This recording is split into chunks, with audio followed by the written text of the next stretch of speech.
mastu ma vidvishavahe.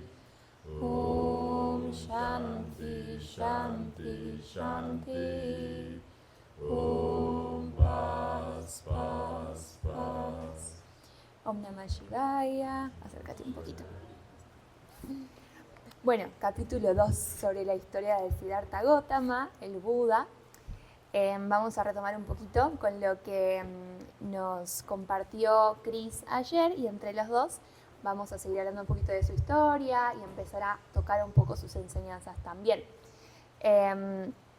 Aclarar que, como en todo lo que es histórico, según distintas bibliografías hay datos que cambian, hay modificaciones. Nosotros vamos a comentar lo que estuvimos estudiando y aprendiendo, pero bueno, tómenlo con pinzas, por supuesto, y quédense más con la esencia de su vida y de su enseñanza, que eso suele ser igual en todas las fuentes de las que uno pueda estudiar. Además, tampoco soy experta ni nada, así que si digo alguna bobada me corrigen. Bueno, entonces, en el capítulo anterior vimos que Siddhartha Gautama, que es el que luego se convierte en Buda, él ya había tenido muchas vidas anteriormente, no es que se iluminó así de la nada ni que ya nació iluminado, sino que tuvo muchas vidas en las que estuvo llenando estas 10 vasijitas, que son los paramis, que son las 10 virtudes. Estuvo llenando esas vasijitas por un montón de tiempo, hasta que, bueno, obviamente era una vida con muy buen karma por todas las cosas buenas que había hecho. Nació como el príncipe Siddhartha Gautama, ¿sí? Ya nació con un karma muy bueno, entonces sus padres le dicen que eran unos padres muy buenos. Él está en un palacio rodeado de lujos, de riquezas, y había habido una profecía que había dicho que, le habían dicho a su padre, el rey, que Siddhartha podía ser o el mejor monarca de todos, o un iluminado que iba a ayudar a otra gente a iluminarse, un Buda.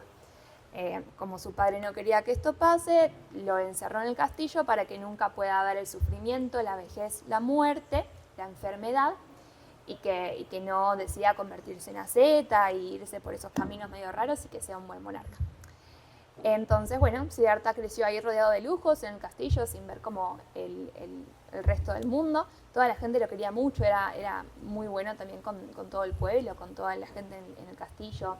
De chiquito ya había llegado a ciertos estados de absorción y de meditación muy profundos naturalmente, y yo tenía muchas actitudes que eran claramente de una persona muy sabia, ¿no? Ya de chiquito practicaba, por ejemplo, el tiro de arco de una forma no violenta. En vez de cazar animales, los salvaba y esas cositas. Cuestión que, cosas de la vida, sale del castillo y se encuentra la vejez, la enfermedad, la muerte, y dice, ¿qué es toda esta desdicha? ¿Qué es toda esta gente sufriente, agobiada, dolida? ¿Qué es todo esto? No puede ser así. Y se da cuenta de la realidad de la vida, ¿no? Como que hay mucho sufrimiento en todos lados, hay muchísima desdicha. Entonces ahí dice, no puede ser que yo esté viviendo acá pensando que la vida es así, y que está pasando todo esto, y me va a pasar a mí también. También voy a envejecer, voy a enfermar, voy a morir, y a todos los que... ¿Qué es esto? Tengo que buscar otra forma. Entonces ahí sale del castillo, y también él se encontró una seta, y nada, como que le llamó mucho la atención su forma de vivir y todo eso. Entonces sale del castillo, deja a su mujer, deja a su hijo, se saca sus ropas de príncipe y se pone ropas de asceta. Y ahí comienza por 6 años un viaje de ascetismo muy duro, con automortificaciones, con prácticas, sí, muy extremas. Y bueno, después de un tiempo de probar eso con distintos maestros, fue a muchos centros de meditación, aprendió los 7 y los 8 estados de absorción de la mente muy, muy profundos, y avanzó un montón, pero decía, esto no me alcanza para llegar ahí como al nudo de la cuestión, ¿no? Como que, bueno, sí, estoy mucho mejor, lo que sea, pero algo falta, porque algo falta. Y se dio cuenta de que, bueno, el camino de la automortificación y del ascetismo extremo no lo estaba llevando a la meta final, a ese lugar donde él quería encontrar el fin del sufrimiento, quería encontrar el origen y el fin del sufrimiento, para poder llegar y para poder compartir eso también con todos. Entonces dijo, bueno, esta vida de lujos, de placeres sensuales, eso claramente no es. Y esta cosa de ascetismo extremo, de vivir solo allá con prácticas extremas y no comer y ser un hueso viviente, tampoco es. Dice, bueno, voy a ir por el camino del medio.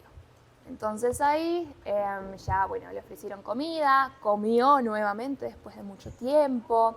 Él estaba acompañado por, bueno, tenía 5 compañeros, también ascetas que lo acompañaban, y cuando vieron que había empezado a comer, que había dejado esas prácticas, como que muy horrorizados lo dejaron y dijeron, no, amigo, vos seguís solo, que por ahí no es. Pero el Buda dijo, no, yo voy a encontrar el camino del medio. Entonces, el día de luna llena de Vesaka, que es en abril, mayo, según el año, Siddhartha, el príncipe, dijo, bueno, tengo que hacer algo como para encontrar esto que estoy buscando. Y estaba caminando en un bosque, se sentó bajo, algunos dicen que es una higuera, otros dicen que es un árbol de sal. A mí me gusta pensar que es una higuera porque me parece más linda.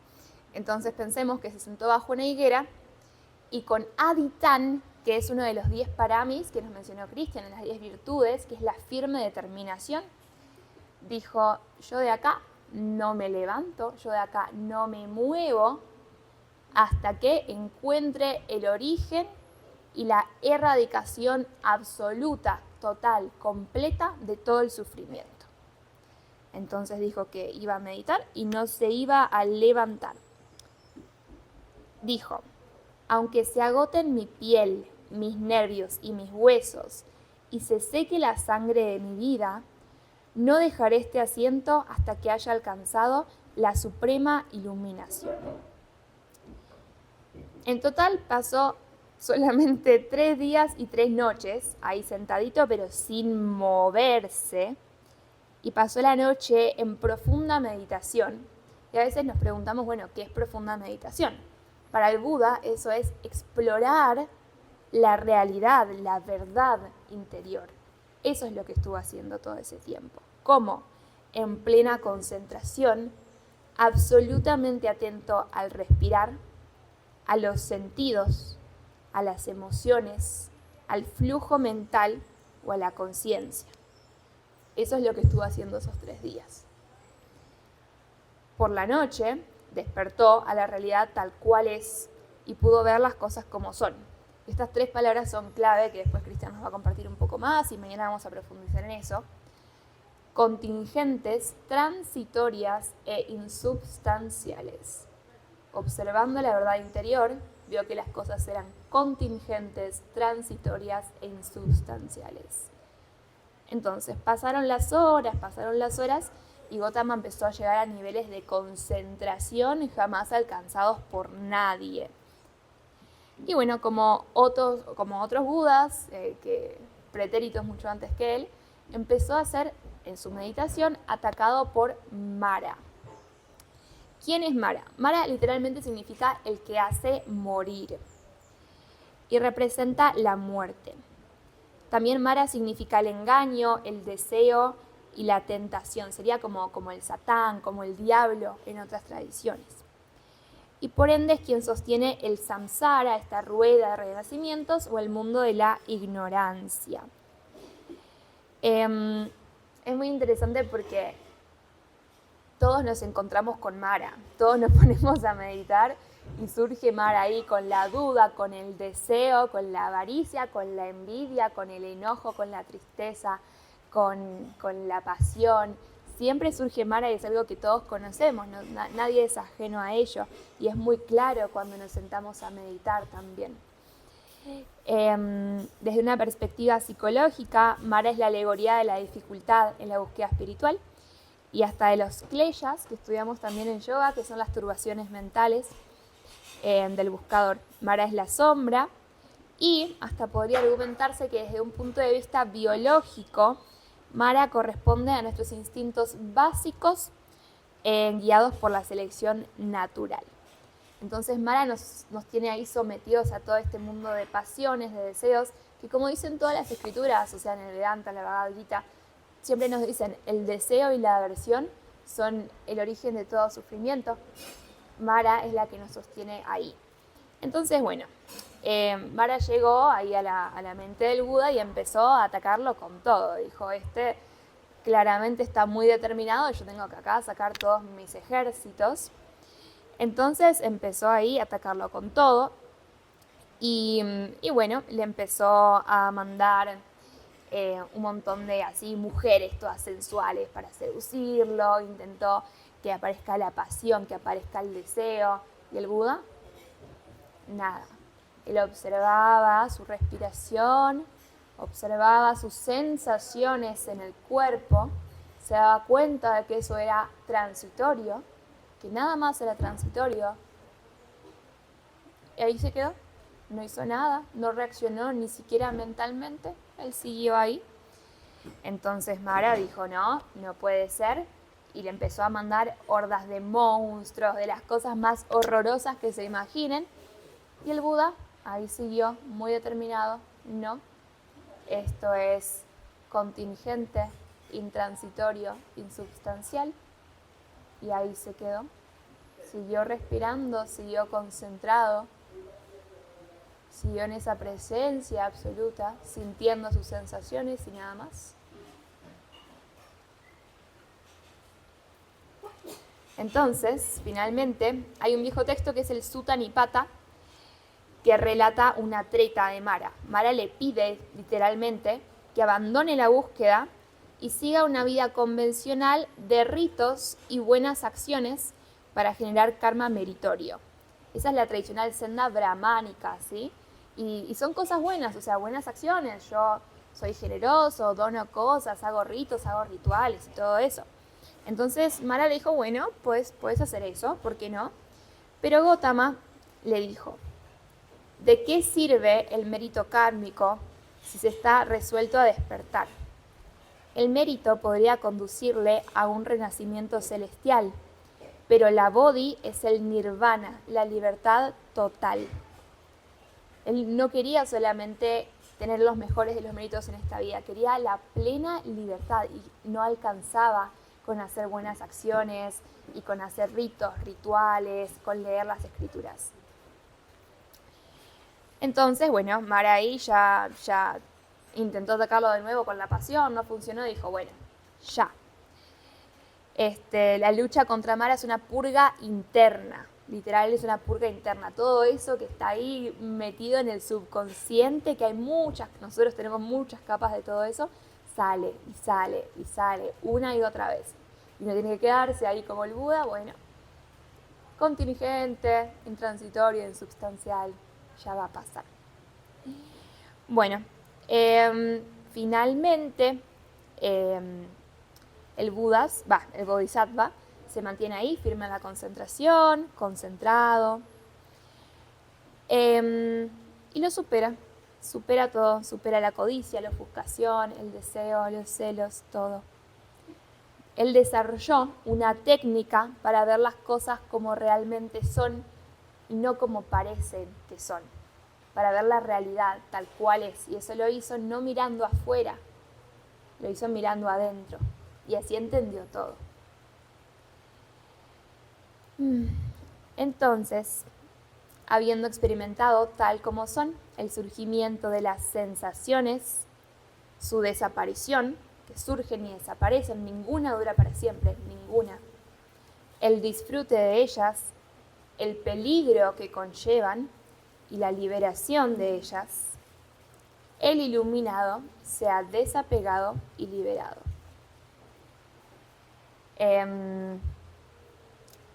Entonces, hay una simbología del Buda de cuando despierta, cuando él ya superó todos esos obstáculos, se conecta con la madre, con la tierra, con esto que sostiene toda la vida y pone sus dos deditos en el suelo. Y van a ver muchas veces la simbología del Buda sentadito con los deditos en el suelo, ¿sí? Como símbolo de que está acá, conectado, de que ya vio la verdad. Y las primeras palabras que dice, también distintas fuentes dicen distintas cosas, pero el sentido es el mismo. Dice: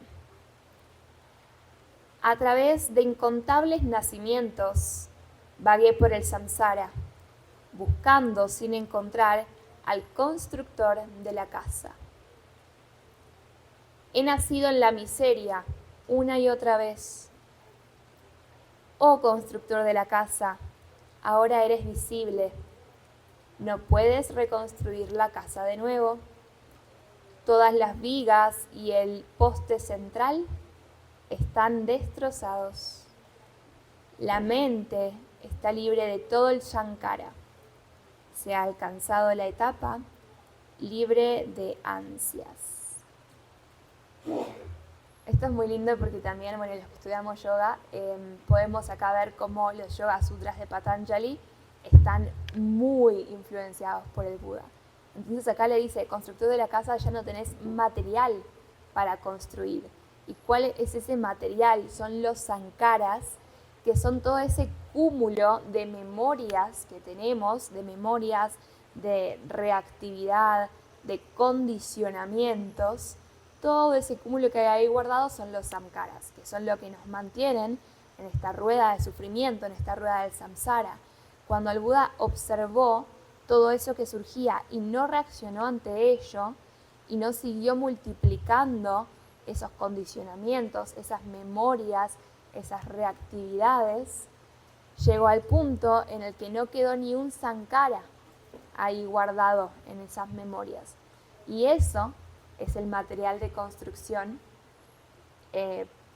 para multiplicar la rueda de renacimientos. Y él llegó a disolverlo todo.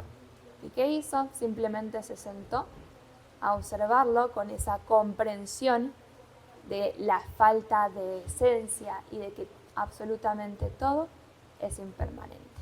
Ahora continúa Cristian contándonos a partir de su iluminación. Ahora sí, ya es un Buda iluminado, y no es solamente, hay distintos niveles de iluminación. Ahora se convirtió en un Sama Sambuddha, que es el nivel más alto de iluminación, y veremos qué hizo con eso, si se fue a una montaña y se quedó ahí disfrutando de ello, o qué hizo con todo eso que él descubrió.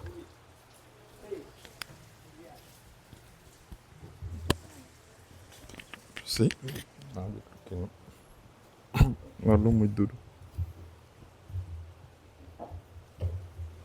Bueno, pues como pues Sol venía comentando, yo quiero como enmarcar un poco algo que se decía pues en lo que estudiamos, de lo que él comprendió, porque creo que es importante entenderlo en este contexto, y es como el origen de ese sufrimiento, y él empieza diciendo que el origen, o comprende que el origen es la ignorancia, esa ignorancia que causa que broten los pensamientos. De esos pensamientos se generan o surgen esas sensaciones, y esas sensaciones hacen que se genere el deseo, y ese deseo es el que conlleva al apego, y el apego es la causa de la enfermedad, del sufrimiento y del dolor. O sea, él básicamente comprende que el deseo y el apego pues, son las cosas que nos llevan al sufrimiento, y que digamos, la causa de todo esto es la ignorancia. Esas son como las conclusiones pues, iniciales a las que en el libro se enmarca que él había llegado. Entonces él alcanza ese estado del que Sol estaba hablando, de iluminación, y pues a diferencia de lo que yo creía, él se cuestiona si debe empezar a compartirlo o no con las demás personas, porque él dice: he llegado a este estado pues, de comprensión sobre la causa del sufrimiento, pero no cree o no ve que las personas tengan la capacidad de entenderlo. Y básicamente dice que como que las personas están en un estado de oscuridad, inmersos en sus pasiones, que jamás comprenderían esta verdad, que jamás llegarían a comprender la causa de esto, porque incluso dice que no lo entenderían. Y entonces aquí pues recordaba un poco ayer cuando contaba su historia, cuando él conoce a un Buda en otra vida, y decide no seguir su camino para luego convertirse en Buda.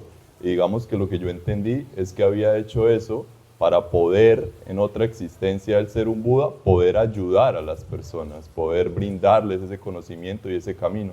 Y entonces aquí se encuentra como en esa encrucijada, ¿cierto?, de si realmente empezar el proceso.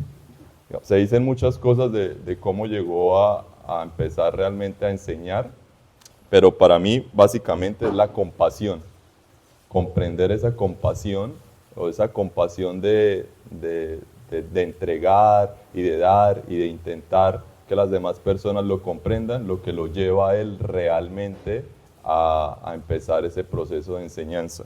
Y básicamente lo dice, pues dicen que dijo esta frase: la puerta que lleva a la inmortalidad ha sido abierta. Quien tenga oídos, que venga a mostrar su fe. Entonces ahí empieza como todo el proceso ya él de iluminado a compartir su conocimiento. Se dice que empezó a enseñar, o quiso primero enseñar a unos maestros que tuvo, pero estos maestros ya habían fallecido. Y luego pensó en las personas que hablaba solo ahorita, los compañeros de él cuando era una zeta.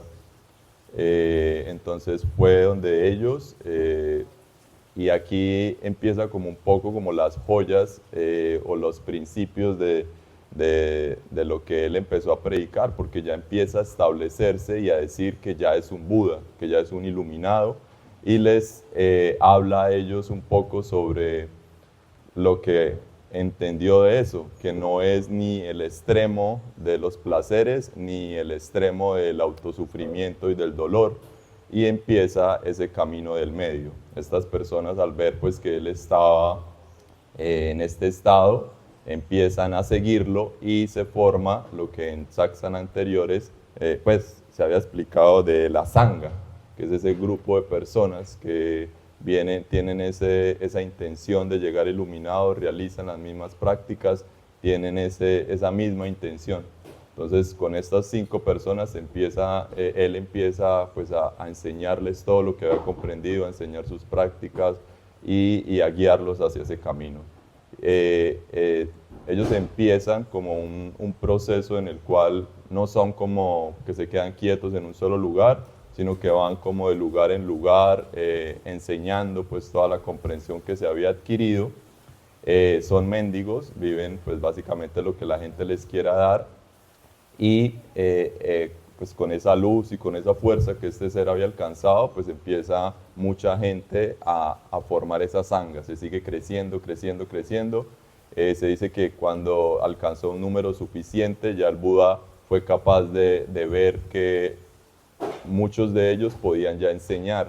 Entonces empieza a crecer, no solo desde él, sino también, digámoslo así, desde la gente que estaba con él, empieza a esparcir su conocimiento. Entonces era tanto, digamos, el auge que venía teniendo, que se empieza a establecer ciertos lugares con donaciones, con aspectos pues, de gente importante, y se empiezan a establecer lugares para que en el invierno ellos vuelvan y estén ahí. Incluso se empiezan a hacer monasterios para que pues en los inviernos vuelvan a estos lugares, porque digamos su principio era salir, enseñar y pues ser mendigo, ¿cierto? Se partía de esos principios. Y digamos que se empieza ese camino, y aquí con esto lo que queremos como resaltar un poco es que sí, te iluminas, llegas a ese estado, pero no solo es eso, también es entregarlo y darlo.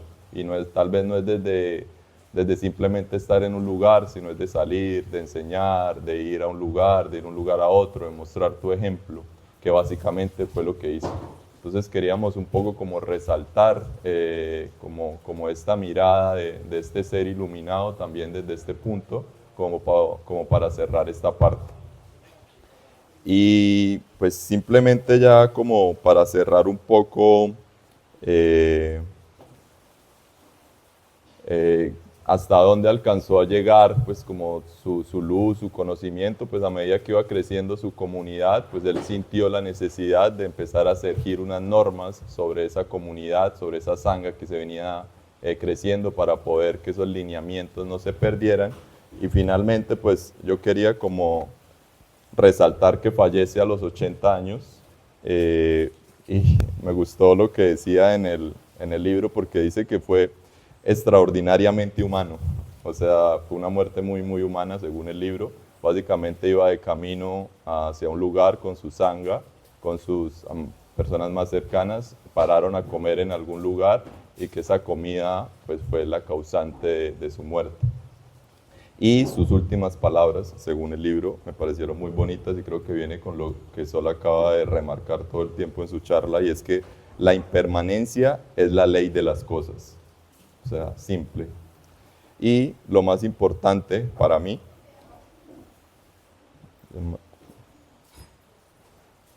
no aflojes en tus esfuerzos o en tus verdaderos esfuerzos, que para mí se refleja en la disciplina y el esfuerzo que debemos tener para alcanzar nuestras metas.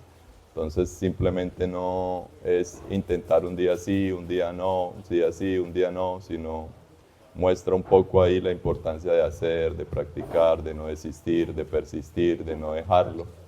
¿Cómo? La constancia. Constancia, exactamente. Y bueno, básicamente después de decir estas palabras, pues entra en un estado de meditación profundo y dicen que pues deja su cuerpo físico de una manera consciente y asciende pues ya a unos planos superiores, muy superiores de conciencia.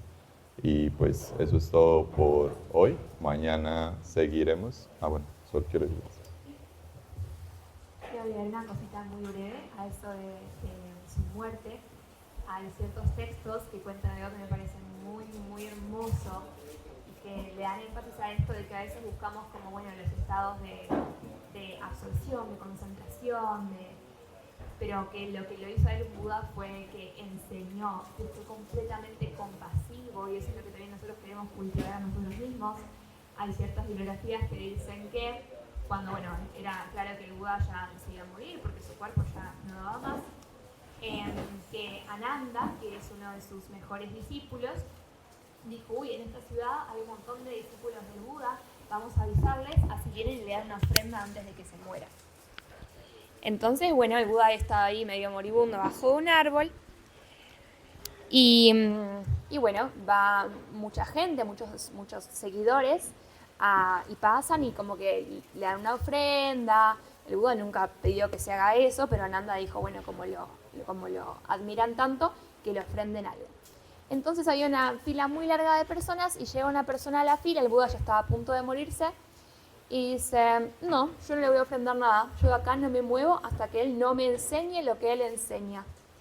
Y Ananda le dice, bueno, no, dale, está a punto de morir, dale una ofrenda, seguí camino y deja que otras personas lo saluden y lo honren. Y dice, no, yo acá no me muevo, yo quiero que me enseñen.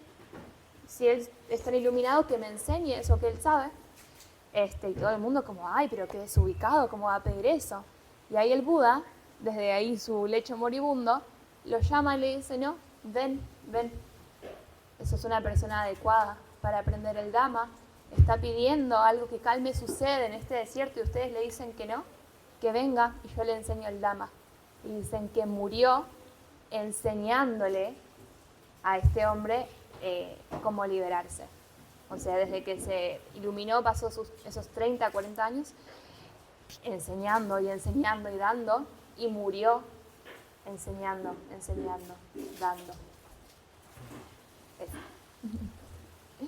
Bueno, entonces mañana vamos a hablar un poquito más, profundizar un poquito más en las enseñanzas del Buda. Sí, mañana explicamos esas cositas en más profundidad. ¿Alguien de mercadeo quiere dar los anuncios? ¿O Eli? O...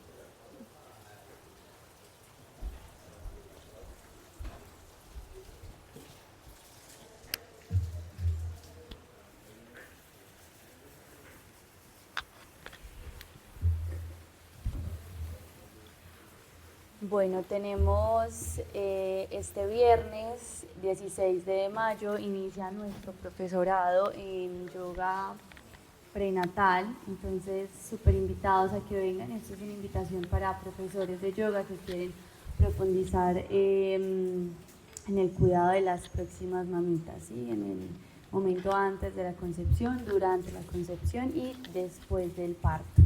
Entonces, súper invitados a que vengan por aquí el 16 de mayo, o sea, este viernes. También este mismo fin de semana tenemos yoga, mindfulness y silencio, un retiro también precioso, eso es solamente de viernes a domingo. También muy invitados a venir aquí a la selva, a conectarse, ¿sí? Con el silencio, con la contemplación, con estar en presencia. Tenemos nuestro próximo profesorado de yoga básico de Hatha Yoga de 21 días que inicia el 27 de junio, del 27 al 18 de julio. Son 21 días para transformar su vida, son 21 días donde vamos a pasar por el conocimiento de la medicina ayurveda, el conocimiento de la ecología védica, el pensamiento positivo y jardinería kármica, y adicional pues vamos a aprender cómo compartir ese conocimiento del Hatha Yoga a la humanidad para crear una masa crítica de personas haciendo yoga por el mundo. Entonces, súper invitados, inicia el próximo 27 de junio, eso es como en un mesecito y medio, entonces vengan que tienen mucho tiempo. Y ese mismo 27 de junio inicia, también tenemos yoga para niños y familias en la selva. Entonces, muy invitados también a traer a toda su familia aquí a la selva de Vanadurga. Y cada fin de semana tenemos caminatas al origen. Este mes de mayo vamos a estar, estamos yendo cada sábado al Templo del Agua, y estas caminatas se están haciendo porque queremos darle a conocer al mundo todos los lugares sagrados que tenemos aquí en la cuenca del Arenal, que son templos naturales preciosos, para que tomemos conciencia del lugar tan lindo en el que estamos, que se llama planeta Tierra, y que no queremos perforar con la minería, no queremos hacer carreteras ilegales, no queremos canalizar los ríos, no queremos hacer nada de eso. Entonces están muy invitados para que vengan y conecten con la Madre Tierra de manera muy profunda.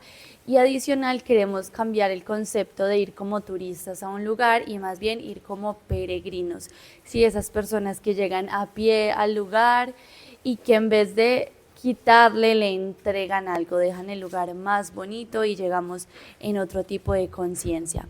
Entonces, súper invitados para el Templo del Agua, estamos yendo en el mes de mayo, entonces no se lo pierdan, que es una manera bien bonita de conectar con usted mismo y con la Madre. Y tenemos también en nuestra página www.vanadurga.co, tenemos todos los retiros de todo el año, ¿sí? Cada fin de semana tenemos retiros acá y cada fin de semana hay Hatha Yoga para principiantes. Entonces, si usted no sabe absolutamente nada de yoga, no sabe por dónde empezar, venga que aquí el fin de semana pues va a tener un curso para principiantes. Y en la casita que tenemos en el poblado, en Atman Yoga, también se abre curso para principiantes a inicio de mes y a mitad de mes. Entonces puede visitar www.atmanyoga.co, que ahí también encuentran los eventos, los retiros, las inmersiones, todos los cursos, también muy invitados a visitar. Y eso es todo. Muchas gracias por la atención. ¿Sí? Bueno, vamos a cerrar. Tomamos actitud de meditación. Espalda erguida. Vamos a cerrar con Tresomia, el Trayambakam, para que nos llegue todo este conocimiento del Buda. Sí, nos acercamos un poquito a la iluminación. Inhalo y exhalo profunda y conscientemente. Inhalo en preparación. Oh.